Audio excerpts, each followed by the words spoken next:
Hey, Happy New Year. Happy New Year's, everyone. This is your host, Renita, And this is Christine.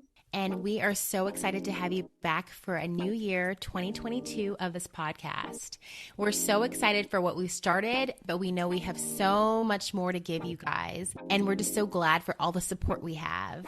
Now, one of the best ways you can support us is by sharing our podcast with your friends, writing a review, or giving us a rating on Apple Podcast. But thank you all so much for listening.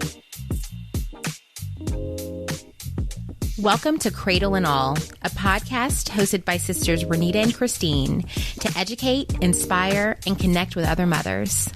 Every other week, listen as we discuss topics related to pregnancy, raising children, and balancing motherhood with other aspects of womanhood. Whether you're relaxing, juggling tasks, or even breast pumping, join us as we figure it out together.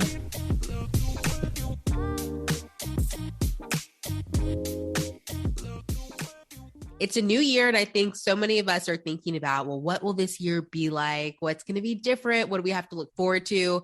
And I know for me personally, this episode is one that is really fresh on my mind about returning to work.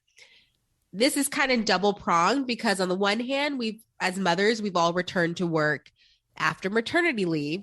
But because of COVID, now I personally am facing having to return back to the office after having been home for almost 2 years now.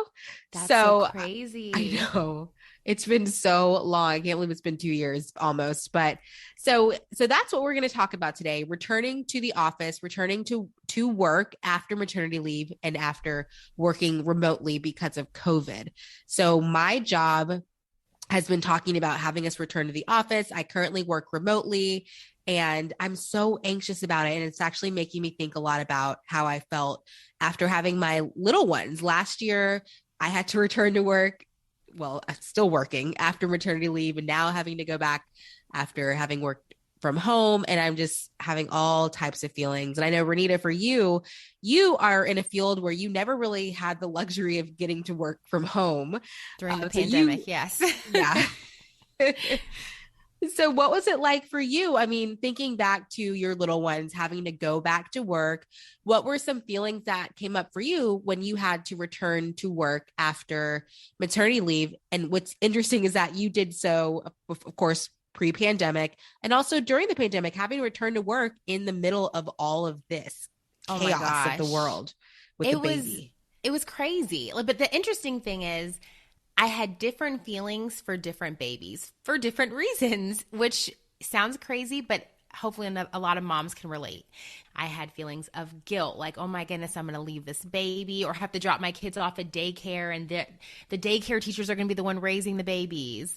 I had feelings of anger, like I'm not ready to go back to work. I want to stay home. I feel like I'm forced to go back into work because of this society that we have and the rules about maternity leave. Of course, sadness, if the actual act of leaving and driving away was horrible. And then the anxiety of like the days leading up to it. Now it's also some positive feelings. With Jackson, I took 8 weeks off work. And I remember the last week or two, though I was anxious about going back, I was actually really excited because I missed talking to other adults and doing the things that I love, which is being at work and seeing my patients. But that excitement wasn't 100% there with Russell because I was not mentally ready to go back. And we were in the middle of the pandemic. You know, it's right. 2020. Gosh, it's such a blur now. 2020 just rolled into 2021, basically. And I was like going back to work.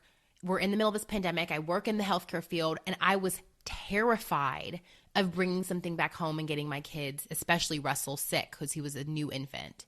Yeah. So I felt all over the place. But then it also was like, well, I don't want to verbalize this too much because I don't want to seem like I'm not going to be on my game at work. Yeah. You know what I'm saying? Mm-hmm. Yeah. I mean, definitely, I felt like I don't tell my coworkers how I feel about going back to work. And I'm going to get into that in a little bit, but those feelings that you were sharing about anxiety and just so many different feelings, excitement, anxiety, nervousness, fear. I remember vividly feeling with Dallas that it just felt so unnatural. That was my first thought. It's like, it's so unnatural to leave this little tiny baby with strangers that we don't Yeah. know, that he doesn't know. He's so little, and he was only 3 months old, because for me, I took off 3 months with both children. And I felt like it was just so unnatural.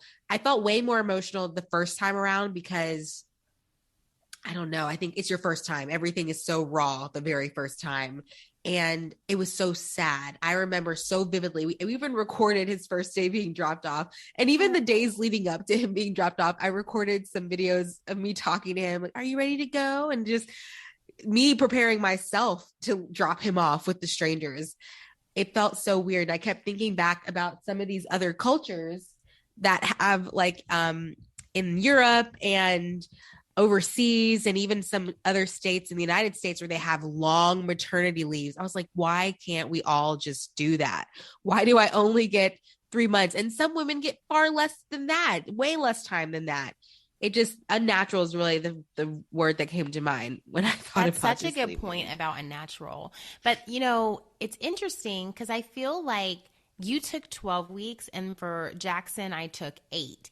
And in my head, I was like, ooh, I get 8 weeks. That's such a long time. But that's interesting because, like, that's obviously not a long time, but that's in medicine. Somehow we get trained to think that, like, you should take the shortest amount of time and then come back. So I had trained in residency where people were coming back after 6 weeks or less. I know somebody who came back in 3. And so I felt like I was lucky getting Wow. this 8 weeks, which is like insane. Like, that's nothing. 3 weeks. So Hopefully she didn't have a C-section, because that is really not it's wise. just insane. I mean, that could be a whole other topic about the US and its maternity laws, but it's so hard and there's no good preparation for it. Like, that day's coming and it's kind of looming. Yeah, it is. It's like a countdown from the day the baby's born. You're counting down until you have to drop the baby off. And I feel like it's such a precious time, because like, this is the only time I'm going to get direct one-on-one time with you. I mean, at least that's how I felt. I was like, after you go to daycare, that's the beginning of your school career. You know, Which I did not even realize until we were about to start daycare, because I was like, wait, it just hit me. I wake up in the morning, I leave for work around 7:30, I come home around 4:30, and the kids, when we at this early stage, they were going to bed by 7. So I'm like, I only get like 2.5 hours with the kids all day. Like, I was shocked. It didn't register until we actually started doing it. yes, that was always my thought, especially coming from education. I'm like, oh my gosh, this is the beginning. You're only 3 months, and here you go off into schooling for the next 18 plus years, and you're just so little. And that's why I feel like that time when they're home is so precious. Those 3 precious months is the only time that you'll get that one-on-one time. I mean, of course, there's other times, school, summer break, and school vacations and things like that. But I feel like those first 3 months, and if you could even stretch it out longer, it's so precious, because as we all know, in that first 12 months, in the first 3 years, they change so much that Yeah. even missing them for 8 hours a day can seem like they've grown in those 8 hours while they were at daycare. Ugh, yes.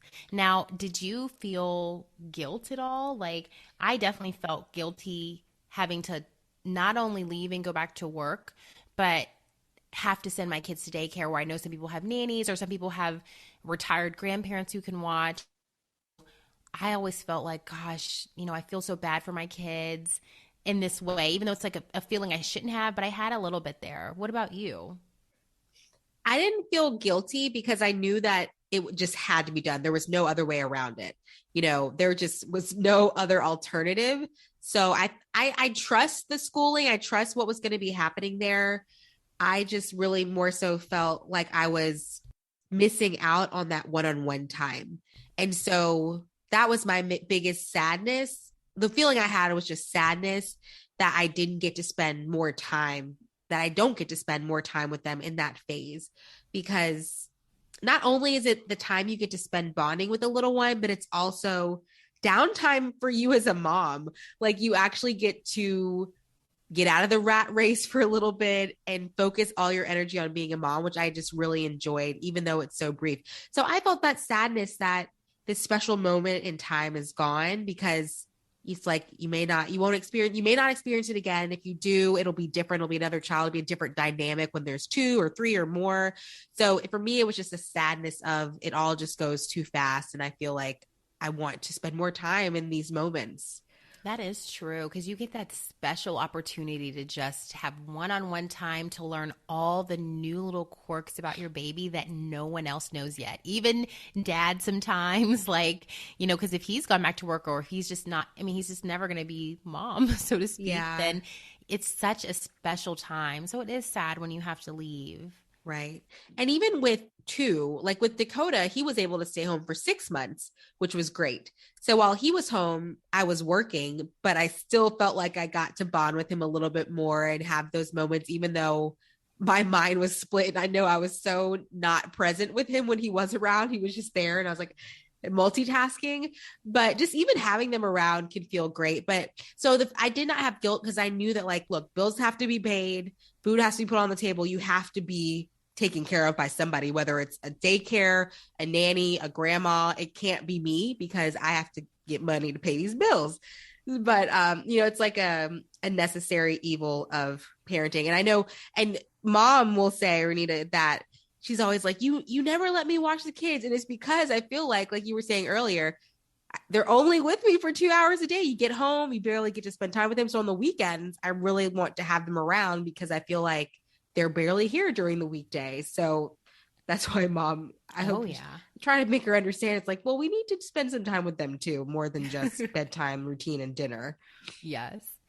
Now, as you get ready to go back to work since the pandemic, or thinking about back during your maternity leaves, what kind of things did you do differently to kind of prepare as you're getting ready? Like, I know for me, once it was like 2 weeks out, I was like, oh my God, time's running out. So I was really set on doing these certain activities or just certain hands-on time with my kids. So what kind of stuff did you maybe do to prepare for going back to work? I tried to prepare my baby for going back to work, which was getting him on a schedule. I'd mentioned this in an earlier episode about getting him on a sleep schedule that would help me get more sleep because I knew I'd have to be more alert for work, especially when I had to actually leave the house and go to work. Could not be dragging. I could not be tired. So I tried to get him on a sleep schedule that would allow me to sleep more at night and also get the baby out of my room and into his room for overnight. And then another one that we also mentioned in another episode was building up the milk supply, because when my little ones were at home, I'm primarily nursed exclusively. But then, of course, when they go to the office, they won't be there with you. So building up that milk supply so that they could have some breast milk at daycare. Yes, I forgot all about the sleep schedule. But yes, I really wanted to make sure that their schedules were set because it was really important to me that any major decisions that were being made were my decisions. So I didn't want either the kids to go to daycare and they be on daycare schedule. And I know it sounds crazy, but I was like, I wanted to be like, this is my plan. You guys are just enforcing what I already have planned. So I created or went on Pinterest and came up with a schedule that worked well for us so that by the time they went to daycare, we already knew what naps were and they were sleeping in their crib. We had to work on getting unswaddled because my kids were swaddled by the time they got to daycare. Right. Mm-hmm. And with Jackson, he started daycare at 11 weeks. So, about 3 months almost. Russell, we luckily were able to space it out until 6 months because mom watched Russell for a month and Bryson's mom watched Russell for the another month after Bryson and I went back to work. So that really allowed for more flexibility with kind of getting our routines together. And then he was a little bit more advanced than Jackson was when we did get to daycare. But it was really important to me to have those particular routines set so I can feel at least like I was in charge with what they were doing. Right. And then the other thing is with nursing and pumping, like you said, I had always been pumping with both babies, but building my supply was really important. And I really wanted to have these one-on-one moments in ways that I felt like I couldn't do when I went back to work. So we did try to go outside and go to the park and go do things that were more hands-on outside of the house together because I really wanted to feel like I was building these little memories with them during the leave. And that accelerated weeks right before I headed back to work. Right. So we both have our kids in daycare. And I know that that can be a challenge in and of itself, or an entire journey of deciding what's the best route for your child. Is it daycare? Is it a nanny? Is it a parent or a caregiver watching the child? Talk about your journey and how did you all decide? And how did you decide what would be the best for your kids? And then how did you end up landing with the daycare that you did? Yeah, I mean, I actually assumed that we would have a nanny. A lot of people in medicine, or people that I know, have nannies, partially because we have a little bit of an unpredictable schedule with being on call and stuff like that. So when we started looking for childcare, I just assumed we were going to find a nanny. But Bryson was like, "Oh no, we're doing daycare." And I was like, "What do you mean we're doing daycare?" So we decided we were going to interview nannies, we were going to interview daycares, and kind of see what was the best fit. But as we started interviewing daycares, I actually was really impressed with the fact that, I like some of the teachers and the curriculum and the directors that were at the daycare. So I felt a good connection particularly to the one we ended up choosing. I loved the director, and the teachers were just so memorable and had low turnover. And I love that there was a curriculum. Like, I never really thought about a curriculum for infants or toddlers, but the fact that there was going to be like actual learning, which I'm sure nannies may do too. But that was really big for me, that they were going to be actually learning some things early on and kind of get a good head start. Mm-hmm. And then the fact that they would have like friends to play with, because at daycare, they're around other kids. And as we started this podcast, because at the time didn't have a lot of friends who had kids yet. I didn't. Right. I was like, great, I want him to meet people and have some interaction with other kids. So all of that really sold me. And the day we had interviewed maybe 3 or 4 daycares before we landed on the one we went to. But Bryson and I walked out of that daycare and was like, oh my God, this is it. We walked in, we walked to our car, we talked about everything. And then we were like, let's put our deposit down today. And we walked right back in and put our deposit down because we just loved it. And to this day, have no regrets, not one. We couldn't be more different when it comes to daycare. That's so true. Come over to my daycare, girl. Oh my God. Well, I was torn also about childcare because I have always been a babysitter and a nanny, and I own a nanny agency. So I always thought that that would be something that I would do for my children, because I know how it is, how you can bond with the child, and how nannies and childcare providers really love and invest all their energy into those little ones. And they do educational activities. They really cater to the child. But then when it came around to it, I realized, 1, okay, I can't afford it. And then 2, finding the right nanny. So we kind of, when we knew we did not start when we were, well, actually, yeah, we did with Dallas. We started when we were pregnant, and even with Dakota, we knew from all the stories we heard, you have to start when you're pregnant before you go. Wait lists are crazy sometimes. You have to do it before you're off of, before the baby comes, which was true for a lot of these daycares and even nannies having to start early. So I know some people who got on wait lists like the day they took their pregnancy test, like that early, like first semester. I've heard that, which seems so crazy to me because the wait cannot be that long, but for some places it is. Oh my goodness. So we interviewed nannies for Dakota and Dallas. We interviewed several daycares for Dallas, like countless. I can't even remember. I think it was 7. We moved him a lot, but we were as an educator, I think I was highly critical of each of the learning centers because I just felt like they're not doing this right. They're not doing that right. And he's spending all this time there, and it needs to be perfect.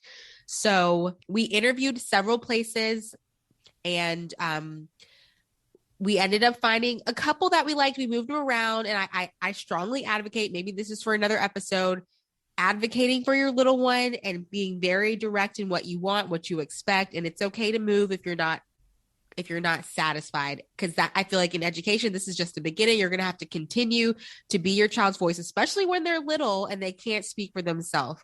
So we moved them around a lot, but we did end up going with daycare because we felt like it was the most affordable option. And also some of the points that you made about some of the benefits with the curriculum and the social setting, and also the flexibility with our schedules. I mean, when you go to work, you ultimately have to adhere to a certain schedule. And so having them open from 6 a.m. to 6 p.m. Some days we actually dropped off at 6 a.m. because my husband and I were both traveling for work. Some days we actually picked up at 6:30 p.m.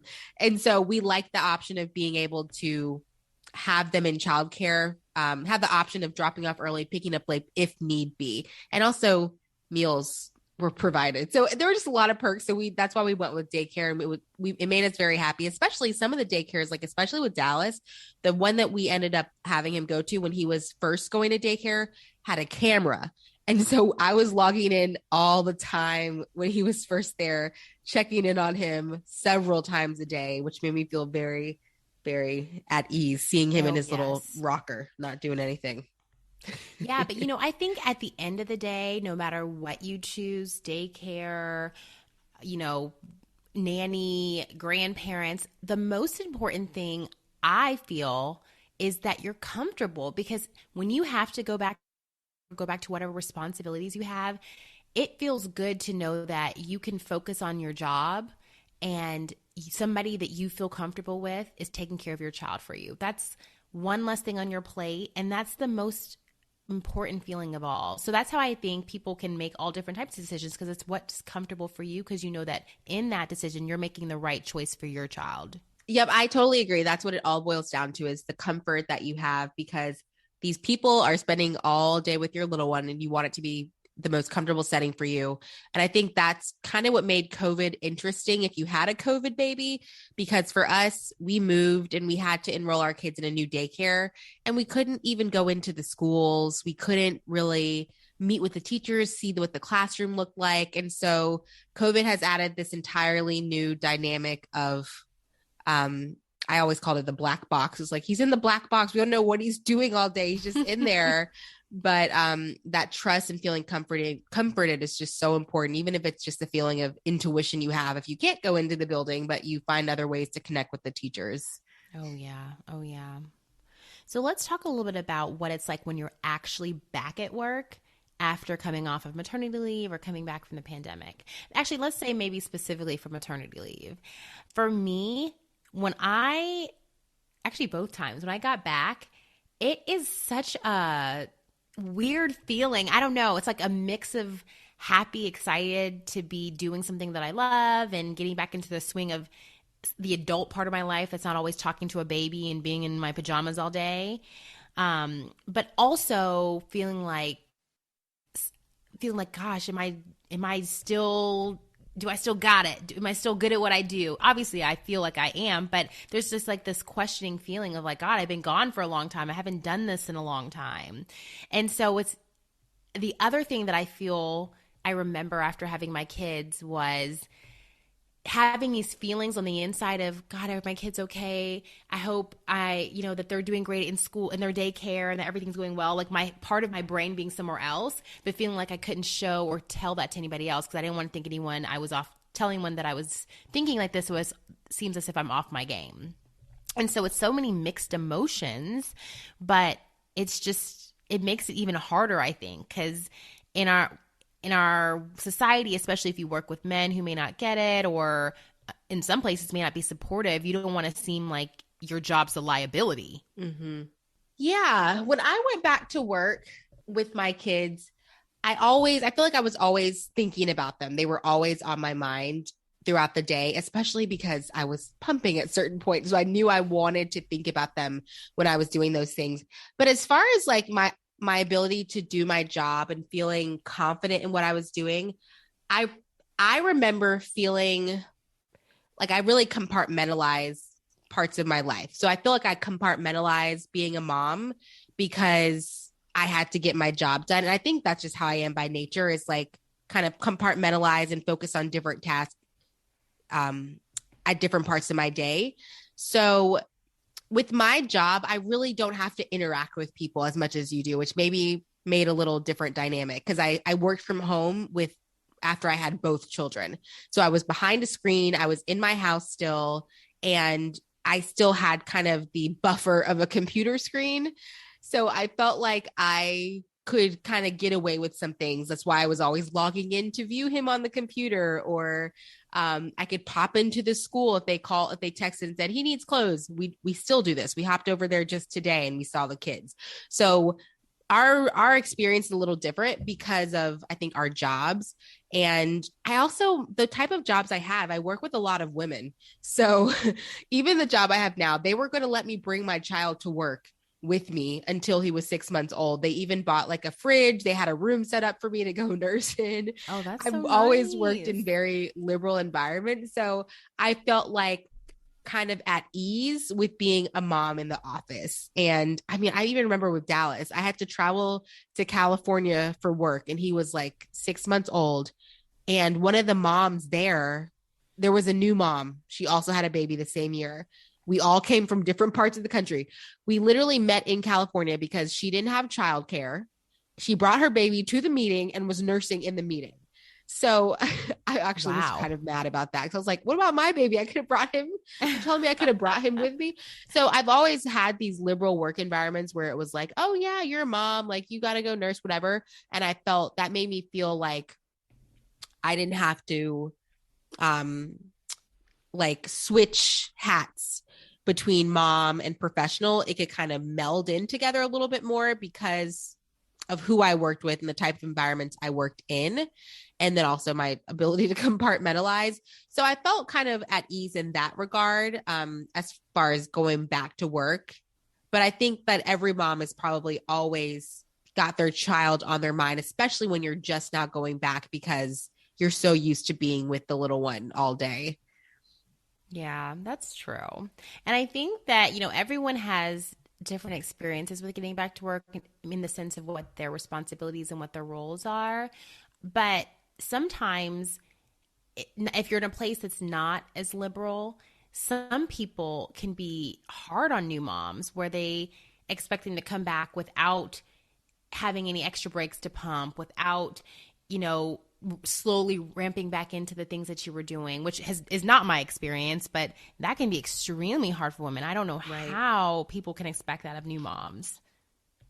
I agree. And I think that that puts a lot of pressure on the mom to just be a superwoman, which is so difficult.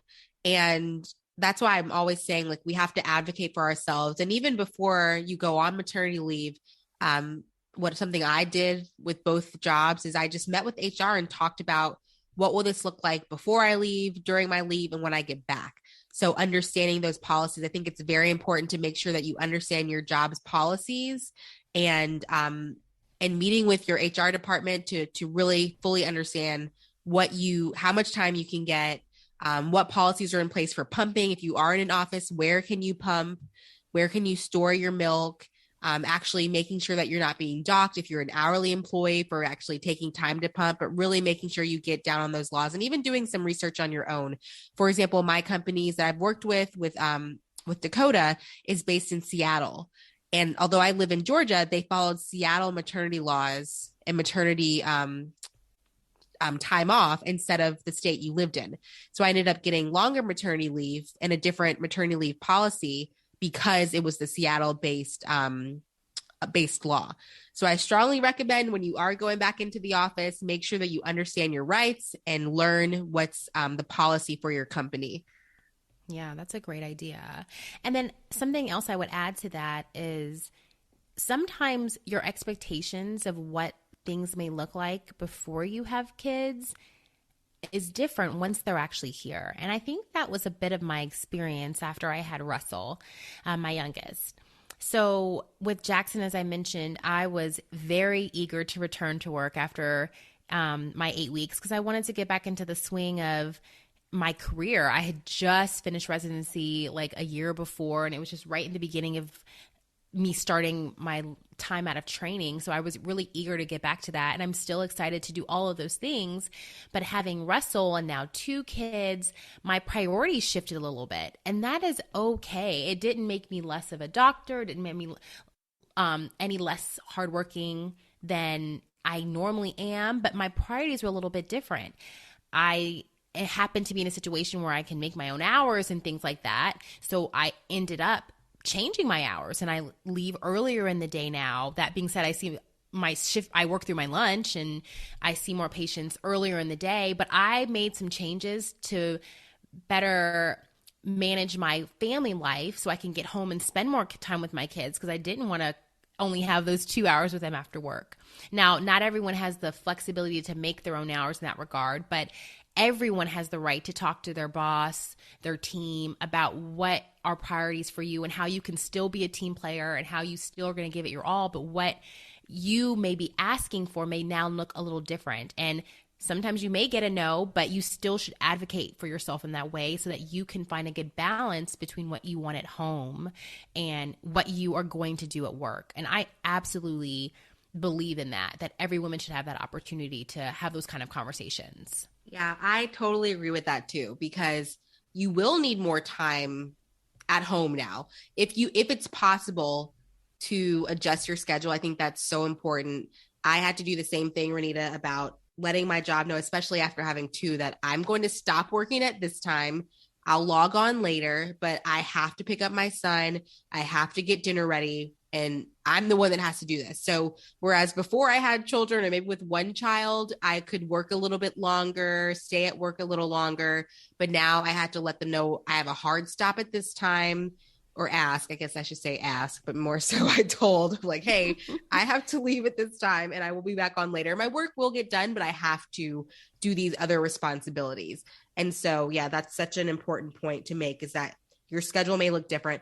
And I actually think that's a lot of fear and anxiety that people have about going back into the office because of COVID, is that we're all so used to, those of us who have been working remotely, to a flexible schedule, to being able to multitask while at home and kind of get a little bit more done in both parts of your life, personal, professional, and that going back into the office is going to change what we've been used to and some of the comforts that we've had about working from home.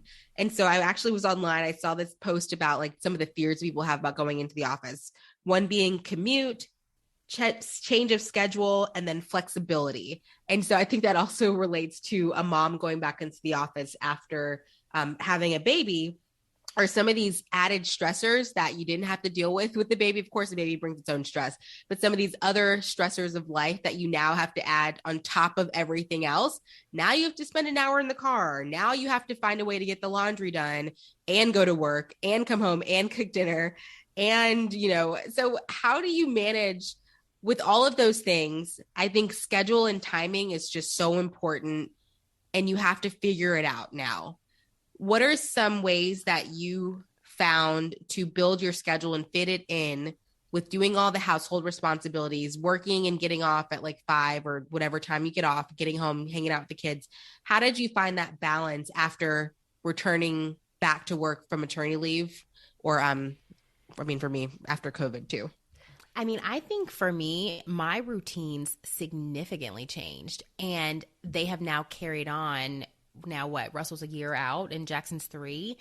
They look so different than before I had kids. Now, I'm always been kind of a morning person, but that really changed once I had the kids, because my kids tend to wake up a little later, like they're 7 o'clock, sometimes 7:30 wake times.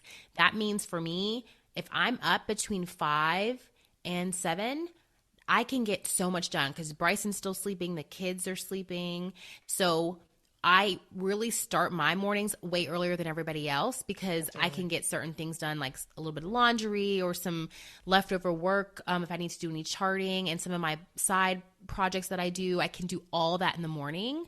But when I come home from work, which is usually I'm off around like between 4 and 4:30, I don't do any work at all. So once I get the kid, and that's between 4 and 4:30 for some days, but then on some days I get off earlier. Like I change my schedule and I'll get off at like 3. So that allows me the time to devote everything to the kids. So I literally put my phone away. I'm in the playroom playing around with them. We try to sit down and eat dinner together every night or every other night. So it shifted in a way that I can still get a lot of things done. I go to bed very early because I wake up so early, but the time that everyone's home, I can really devote to that. So Mm-hmm. I think that's where it's a bit different. Where before I'd be waking up later and I'd be sleeping later in the evening because I didn't really have kids to do anything with. Yeah. And even when you do have little ones and you're on maternity leave, your schedule is really just based around the baby. Right. It's not your own schedule. Yeah. And for me, it's the same thing of just really getting clear on what that schedule is. And I think as a new year, now's the time to set schedules and kind of have a fresh start if you want to restart your schedule. I know I recently restarted for 2022 my morning and evening schedule. I had a schedule before, but now I just want to be more intentional about getting up at a certain time every day and then what I'm doing between the hours of basically 8 and 11 p.m. because between 8 and 11 is when the kids go to sleep. I feel like my time is not my own between 8 basically 7 a.m. to 8 p.m. It's devoted to kids and work. And so that personal time between 8 and 11 is when I get to do whatever I want to do. But that other time of the day, and because I work from home, I really try to do a lot of work, a little bit of laundry and cooking dinner. But then also, just like you said, Renita, when the kids come home, it's pretty much all about them between the hours of like 5 and 7. We're very present, very hands-on. We eat dinner together every night at 6 o'clock. Kids go to bed by 7:30 and 8. And so we just stick to that routine and really being stern with that routine and following it no matter what, because though that is our time together, and it also allows mom and dad to have our own individual time to get things done between this podcast, other side hustles, and just also like self-care time in the evening. So I'm such an advocate of that morning routine and evening routine to make things happen, because most of the day, as we know, is not our own time. It's devoted to something else. It's so funny. We're like literally polar opposites. I just said that my time is 5 to 7 in the morning, and you're like, yeah, my time's 8 to 11. That's why it's so hard to like get us together, because we are on opposite times of the day. I barely, like, even when I did my morning routine for 2022, I was like, I'm gonna get up at 7. Dr. was like, you are? You're getting up at 7? I'm like, yeah, 7 a.m. Wake up, drink water, stretch. And then by 8:30, I'll be ready to go. Oh my gosh. By 8:30, I'm like on my mid-morning snack. Like, that's why sometimes you call me in the morning, I don't answer, because I'm still in bed asleep. Oh my gosh. I'm not up yet. But so another thing that I really want to do this year is outsource things a little bit more. That's a luxury that not everybody has, and I can only do so much of. But like, some people, and we do have this, we have somebody who comes into the home and will clean our house every 2 weeks. You have the same person. Yep. Who we love. They're wonderful. So that's one less thing that I have to do, so I can spend my weekends and my time hanging out with the kids instead of cleaning the house. Yes. But one other thing I was thinking about getting to outsource is like somebody to help me with my laundry. Like I am the worst with laundry. I will put it in the washer. I will put it in the dryer. But dry time, it could hang out there all week. So I was like that. And then I get this guilt of like, I need to fold the laundry, but I have these things to do and I want to play with the kids. So one thing that's going to be on my list this year in 2022 is to outsource that. That's my little guilty pleasure. Let me know how that goes. I would love to outsource. I want to outsource my whole life at one point. I told somebody, I'll know I've made it when I have somebody cooking for me, cleaning, driving, laundry, everything except the children. Oh, that would be so great. But with laundry, I think that's the benefit of working from home, is that I can do that while working. Like this morning, I had a pile of laundry. I got up, I did it. I started working at 9:30, but the laundry was done and the kitchen was clean because I spent the first hour of the day doing that. Oh my gosh. It's like the one thing for me that like, I am like, I could do this laundry, but I have this and that to do. It's because I'm such a multitasker. So I feel like I can watch a TV show while I type something up, while I check my emails, and like, you know what I'm saying? You can do a lot, but the folding laundry, I have to like sit down and do that only. I can't really multitask. And so that's you could put on a show and do it. That's what I do. I listened to a podcast while I was folding laundry earlier today, and that got me through it. And we'll see. Yeah. Well, You should do something else. but setting new routines, that's what I think helps with going back to work, figuring out what works best for you. And as we kind of mentioned before, setting boundaries at work. It is okay to ask for things because, as I have once heard before, and I had loved it when I heard it, you get zero of the things that you don't ask for. So the only way you could potentially get something is if you actually put it out there and say, hey, I am coming back from my maternity leave. I know I'm a great team player here. I've brought this and this and this to the job. However, I need to make these new changes. I will continue to bring this to the job and more, but it's important to me that these changes are made, whether that be a change in your work hours, if that's something that's allowed, or a change in what your break schedule looks like, or your ability to pump at work. Yeah, pumping at work. I'm glad you mentioned that because I was just thinking about that. That is something that comes along with going back to work if you are a nursing mother. So when I went back to work, I did pump. I tried to do it for the first 12 months. And again, I worked from home, but it's still time that you have to take to pump. So when it comes to scheduling, I have the ability to build my work schedule and schedule meetings and things around my works, what my day looks like.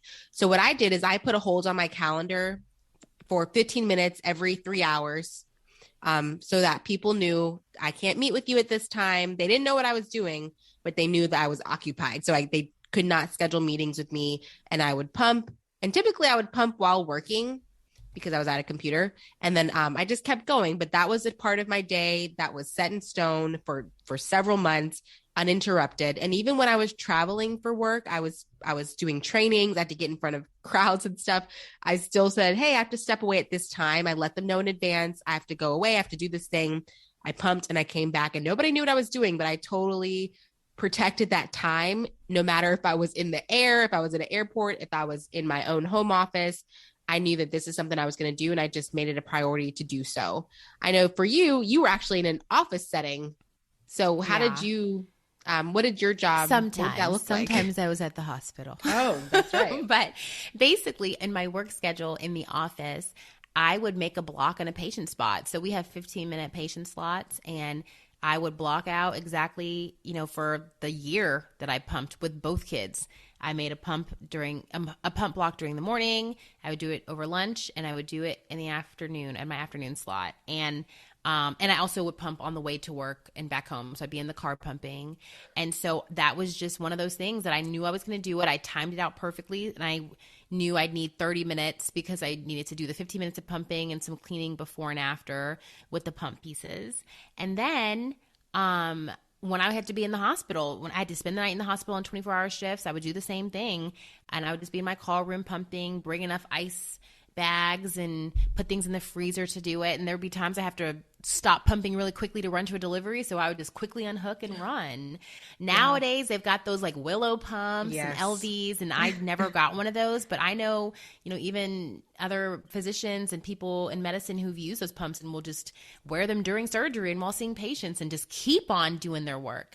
But I did really like having a break to do that because I just liked having the break. I mean, it's not really a break. I'd be like calling patients and doing things on my computer, not realizing that they heard the pumping sound of my breast pump. But yes, I liked having a time to sit down and kind of reset. I don't know. It was nice for me to have that. Yeah, same here. And I remember reading that they said while you're pumping, you should look at pictures of your child. So I would actually always, with Dallas, I would pull up his classroom camera and look at the classroom camera because I thought, they said that would stimulate your breast milk production is looking at your little one. So I would also try to take a break and not work and look at images, look at pictures of them or look at the videos of them. I should have done that more. Anytime I thought my supply was dropping, I would do it sometimes, but most of the time I was just working, but it would have been a great time to just, just look at the kids, get my pump supply up. But other quick tips that I think is helpful for women who are going back to work and pumping is getting a pumping routine down. Because when you're fumbling with what to do with the pump pieces and, all of that, it just takes away from how quickly you get back to work, and then it can affect your supply if you're stressed out doing it too. So in the days or weeks leading up to work, starting to pump, getting used to it if that's what one of your goals are when you do get back to work.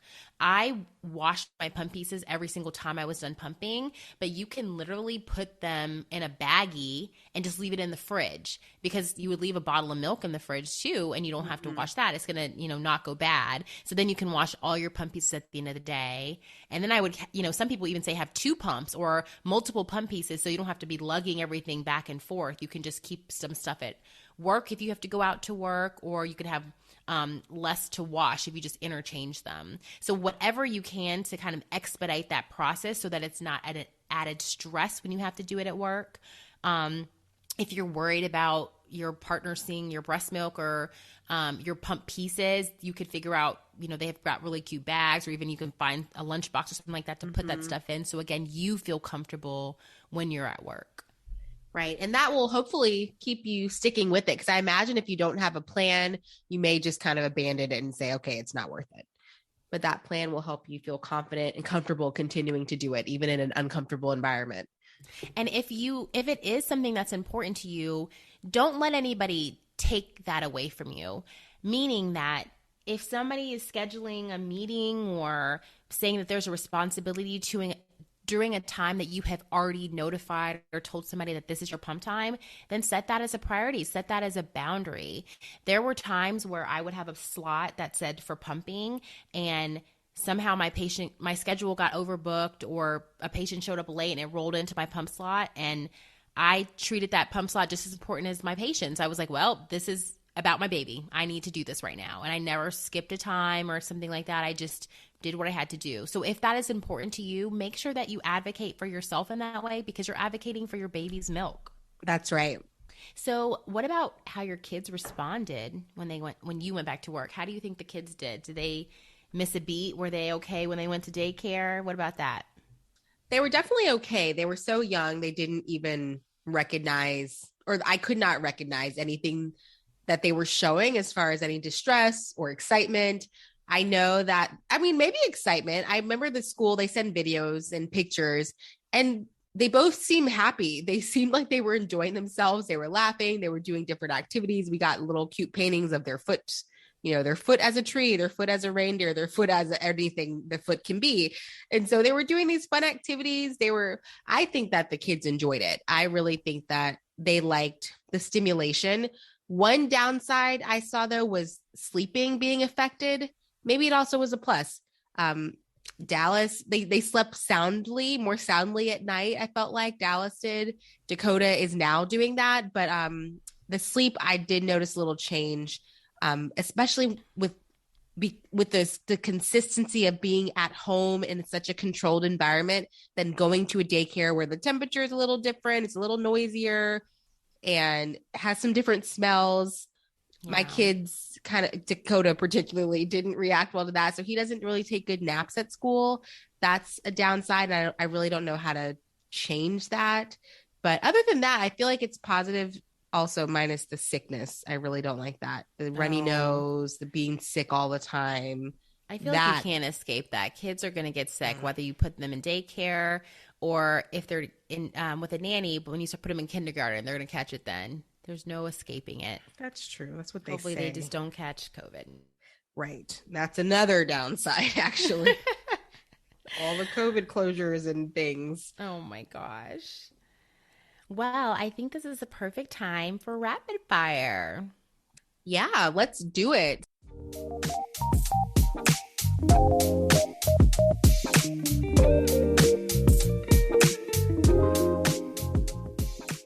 Let's now get into rapid fire, where we answer questions related to the topic of the day. So first, rapid fire, what are some tips that you have for pumping at work? I kind of mentioned these before, but I think my number one tip for pumping at work is to have 2 sets of pump pieces. So instead of just having the flanges and the tubes or whatever you need for your piece, have one set for home. Well, one set for home, one set for work, or take both to work so that you can interchange them, because it's just less washing of pieces. It's just easier to have double of everything. And if you happen to have 2 pumps, even better. But obviously that's expensive. But if you happen to have a second one, it can't hurt. Right. My tip is to bring snacks. I love to snack, but I actually would bring snacks that were related to pumping. So oatmeal cookies or oatmeal for breakfast, water, lots and lots of water, um, mother's milk. So I would say bring some snacks to work that may help increase your supply. And also, you're still pumping, so you need to eat a little bit more. So pack some extra snacks when you go to work, so you can still be eating healthy without eating, vending machine food. I like it. What is your best support for going back to work? Is it like a family member, a friend? Who is your number one support when you were going back to work after having your little ones? I mean, this may be kind of an obvious question, but for me, but my husband, Bryson, and part of it is because of crazy the craziness that can happen at my job. Like there may be times that I have to be out all night for being on call, or, I may be out for so many hours and miss the kids' bedtime. But the fact that I have the stability in Bryson being there and him knowing that if I'm not there and I'm going to miss bedtime, he knows to call me so I can FaceTime with the kids, or it's a reassurance to know that any routines that I normally would be missing, he's going to be doing because we do those kind of things together. So I would think that's the best support that I've had going back to work. Right. I agree. My husband definitely is the number one support because we are such a team when it comes to anything with the kids. And so we really supported each other with the schedules and making sure the kids had everything they need. When one of us had to work later, the other one had to travel, we were always there for each other, just like you and Bryson. I would say a close second is mom. I'm sure she's across the street. Yes, but she wasn't always across the street, was she? No, soon after, not with Jackson. Soon after Jackson was born. Yeah, Oh. very soon after. She's always been there. So what is the number one advice you have for moms going back to work? I would say setting boundaries is my number one advice, which is hard. I mean, I am probably a people pleaser by nature, so I never feel like I want to do that, but just not being afraid to ask for things, because again, you're not going to get what you don't ask for. So just thinking about what's important for you to make you the happiest at work. And it doesn't have to be anything big. It could mean, having that time to go pump behind the desk or behind the door in your office, but just be able to advocate for yourself, because understand that you advocating for yourself is a reflection of doing best for yourself as a. My advice for going back to work is to not be hard on yourself, to be pretty easy on yourself, because you can be experiencing a lot of different emotions, a lot of feelings about getting back to the office, about leaving your little one, but to really be realistic in the expectations of yourself in going back to the workforce, and also of your child. Your child is most happy just being with you and being loved by you. And if you can provide that, then you're doing a great job.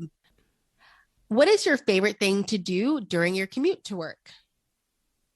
Well, it's to listen to music. I mean, I don't have the longest commute, luckily, but I just like to listen to music. And I like to listen to music in the car that I can't listen to with my kids in the car. So probably something rap or hip hop. Oh my gosh, I listened to that. Actually, I recently had to stop because now they understand. Dallas does. I know. Oh I my love, gosh. right. I love to listen to a morning show. Actually, I got into this morning show here in Atlanta, so I love listening to this Which morning one? show.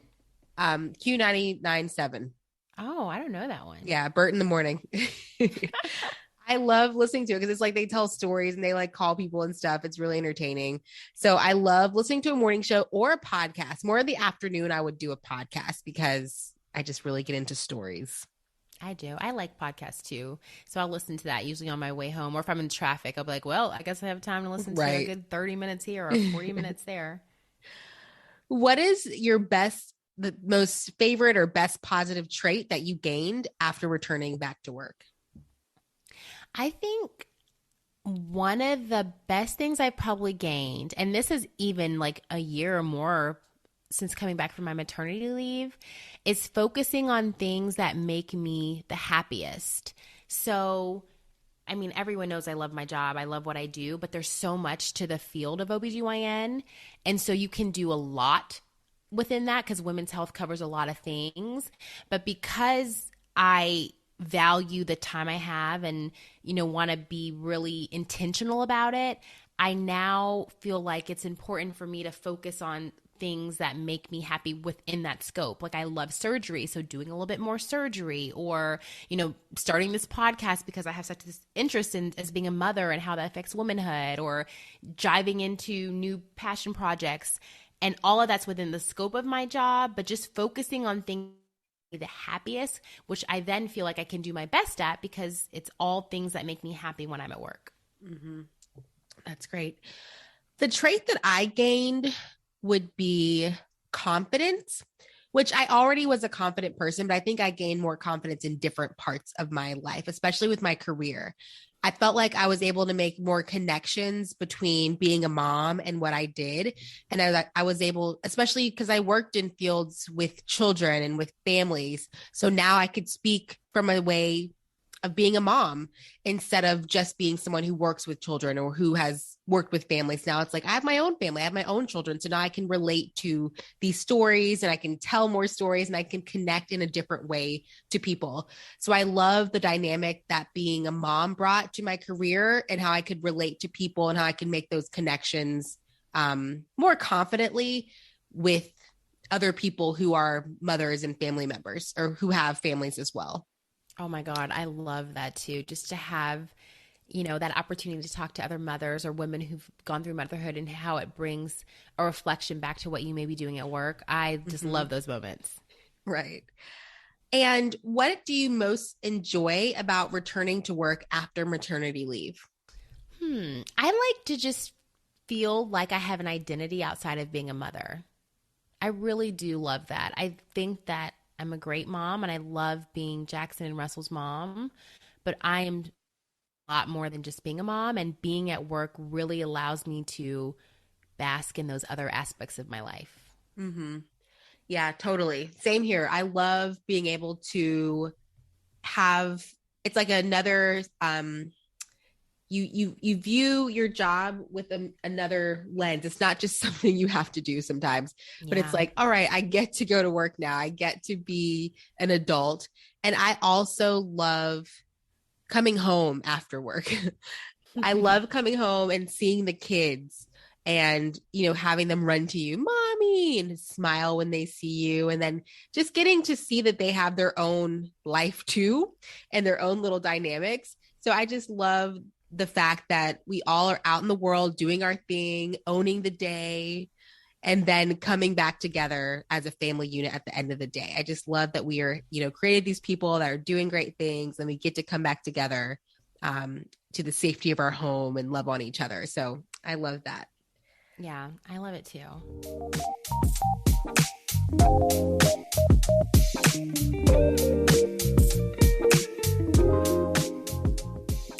So at the end of the day, I feel like there's a lot of feelings leading up to going back to work, whether it be anxiety or worries and sadness. But sometimes once you get there, it ends up being okay for most women. It's, you figure it out. There may be some changes in routines, changes in boundaries, but if you're meant to be there, you'll find that happiness, and the kids are resilient. They bounce back and it all ends up working out. And for some women, you may realize, hey, I'm not meant to be in the workforce, and you may want to stay at home, and that's wonderful too.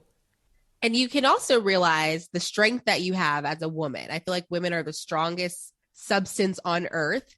We bring life into the world. We do so much with our bodies, with our minds. And so I think there's such a strength to women to be able to bring this life into the world, nurture the life, send it off to the world, go out into the workforce, do your thing, come home.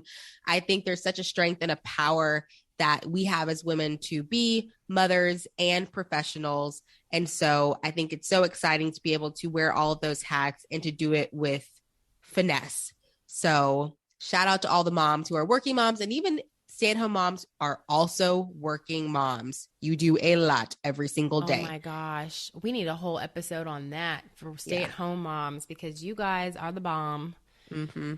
So for any moms out there who are getting ready to put on that work outfit and hop in your car for your commute, either after maternity leave or, since the pandemic's hit and you're now heading back, good luck, but you are going to do amazing. You've got this. Just like you're rocking it as a mom at home, you're going to rock it as a boss at work.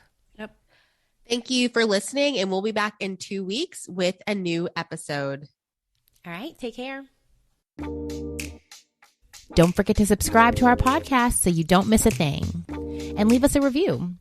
You can also follow us on Instagram at the Cradle and All, or email us at thecradleandall@gmail.com.